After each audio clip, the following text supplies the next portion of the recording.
السلام علیکم ورحمۃ اللہ وبرکاتہ۔ آج کی اس ویڈیو میں بات کریں گے خواب میں بچھو دیکھنے کی 7 تعبیریں۔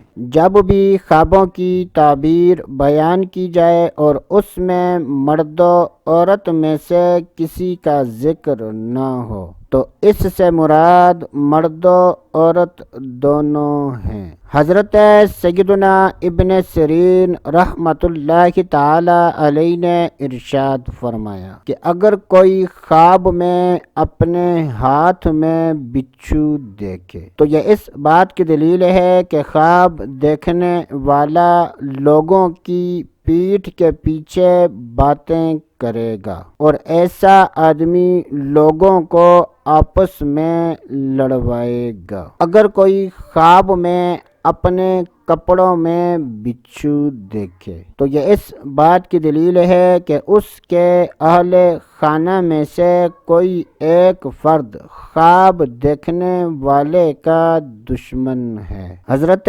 سیدنا جابر مغربی رحمۃ اللہ تعالی علیہ نے ارشاد فرمایا کہ اگر کوئی خواب میں بچھو سے ڈرے اور ڈرنے کی حالت میں بچھو اس کو کاٹ لے تو یہ اس بات کی دلیل ہے کہ خواب دیکھنے والے کو اس کے دشمن کی طرف سے نقصان پہنچے گا۔ اگر کوئی خواب میں دیکھے کہ اس کی شلوار میں بچھو ہے تو یہ اس بات کی دلیل ہے کہ خواب دیکھنے والے کے دشمن خواب دیکھنے والے کے اہل خانہ سے لڑائی جھگڑا کریں گے۔ حضرت سیدنا امام جعفر صادق رحمۃ اللہ تعالی علیہ نے ارشاد فرمایا کہ خواب میں بچھو دیکھنے کی 3 تعبیریں ہیں: